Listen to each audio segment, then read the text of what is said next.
ଜଗନ୍ନାଥ। ଆଜିର ଭିଡ଼ିଓରେ ରାଧା ପାଳନର ନିୟମ ଓ ମହତ୍ଵ ସମ୍ବନ୍ଧରେ ରହିଛି, ତେଣୁ ଭିଡ଼ିଓଟିକୁ ସମ୍ପୂର୍ଣ୍ଣ ଦେଖନ୍ତୁ। ଭିଡ଼ିଓଟିକୁ ଲାଇକ୍, ସେୟାର, କମେଣ୍ଟ ଏବଂ ସବସ୍କ୍ରାଇବ୍ କରିବା ପାଇଁ ଅନୁରୋଧ। ରାଧାଷ୍ଟମୀ, ଏହିପରି ବର୍ଷରେ 4ଟି ଅଷ୍ଟମୀ ରହିଛି। ଏହି ଭିଡ଼ିଓରୁ ସେ 4ଟି ଅଷ୍ଟମୀର ନାମ ଜାଣିବା। ଆଉ ଏହି ଭିଡ଼ିଓରେ ରାଧାଷ୍ଟମୀ ପାଳନର ନିୟମ ମହତ୍ଵ ସମ୍ବନ୍ଧରେ ମଧ୍ୟ ଜାଣିବା।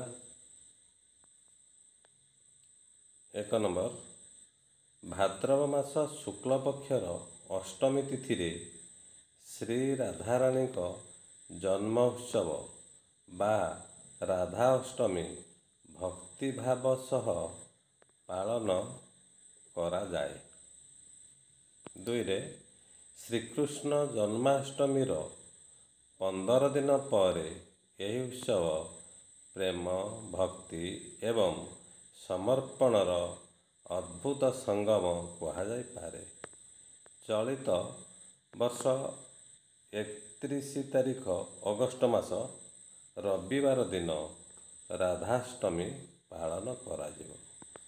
ତାହେଲେ ଆସନ୍ତାକାଲି ରାଧାଷ୍ଟମୀ ପାଳନ କରାଯିବ।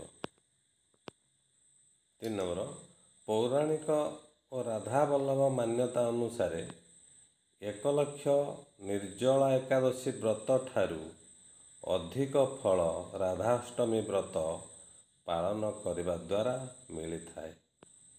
4 ନମ୍ବର, 1000 କନ୍ୟା ଦାନ ସମ୍ପୂର୍ଣ୍ଣ ବିଧିବିଧାନ ଅନୁସାରେ କରିବା ଦ୍ୱାରା ଯେତିକି ଫଳ ମିଳିଥାଏ, ତାଠାରୁ ଅଧିକ ରାଧାଷ୍ଟମୀ ବ୍ରତ କରିବା ଦ୍ୱାରା ମିଳିଥାଏ।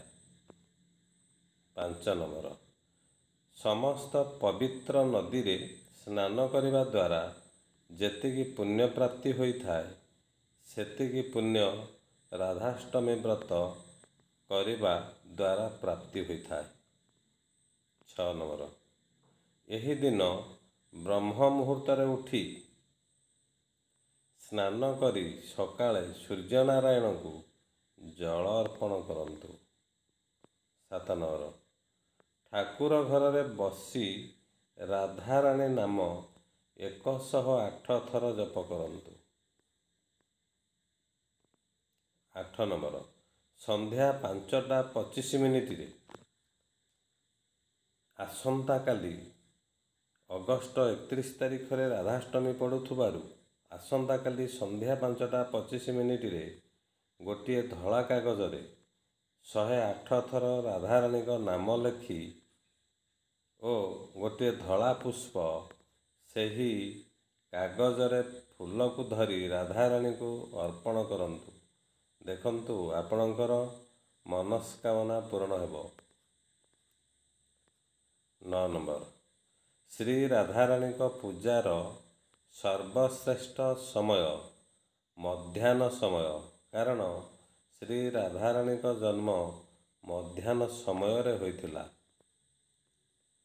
10 ନମ୍ବର, ଶ୍ରୀ ରାଧାଷ୍ଟମୀ ବ୍ରତ ନିଜ ଘରେ ଯଦି ରାଧାକୃଷ୍ଣ ମୂର୍ତ୍ତି ରଖିଥାନ୍ତି, ତେବେ ବ୍ରତ ପାଳନ କରିପାରିବେ କିମ୍ବା ରାଧାକୃଷ୍ଣ ମନ୍ଦିରରେ ପୂଜା କରିପାରିବେ।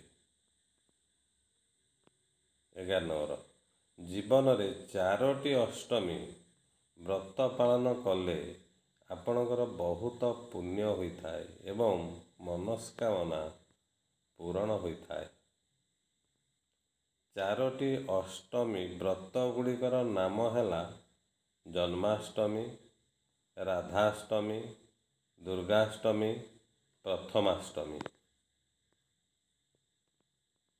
13 ନମ୍ବର, ପଦ୍ମପୁରାଣରେ ବର୍ଣ୍ଣିତ ବ୍ରହ୍ମଖଣ୍ଡରେ ଭଗବାନ ବ୍ରହ୍ମା ତାଙ୍କ ପୁତ୍ର ନାରଦଙ୍କୁ କହିଛନ୍ତି, ଯେଉଁମାନେ କୃଷ୍ଣ ଭକ୍ତ ସେମାନେ ରାଧାଷ୍ଟମୀ ବ୍ରତକୁ ନିଶ୍ଚୟ ପାଳନ କରିବା ଉଚିତ। 14 ନମ୍ବର, ଶ୍ରୀକୃଷ୍ଣ ଜନ୍ମାଷ୍ଟମୀ ବ୍ରତ ଯେଉଁମାନେ ପାଳନ କରିଛନ୍ତି ସେମାନେ ରାଧାଷ୍ଟମୀ ବ୍ରତ ପାଳନ କରିବା ଉଚିତ। 15 ରାଧାଷ୍ଟମୀ ବ୍ରତ କରିବା ଫଳରେ ଶ୍ରୀକୃଷ୍ଣ ବହୁତ ଖୁସି ହୁଅନ୍ତି ଏବଂ ସେମାନଙ୍କର ସମସ୍ତ କାର୍ଯ୍ୟ ସଫଳ ହୋଇଥାଏ। ଆଉ ଯେଉଁମାନେ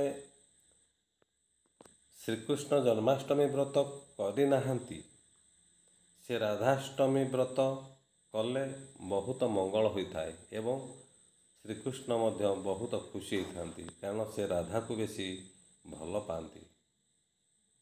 ତେଣୁ ଭିଡ଼ିଓଟିକୁ ସମ୍ପୂର୍ଣ୍ଣ ଦେଖନ୍ତୁ। ଭିଡ଼ିଓଟିକୁ ଲାଇକ୍, ସେୟାର, କମେଣ୍ଟ ଏବଂ ସବସ୍କ୍ରାଇବ୍ କରିବା ପାଇଁ ଅନୁରୋଧ। ଏତିକିରେ ରହିଲି। Thank you.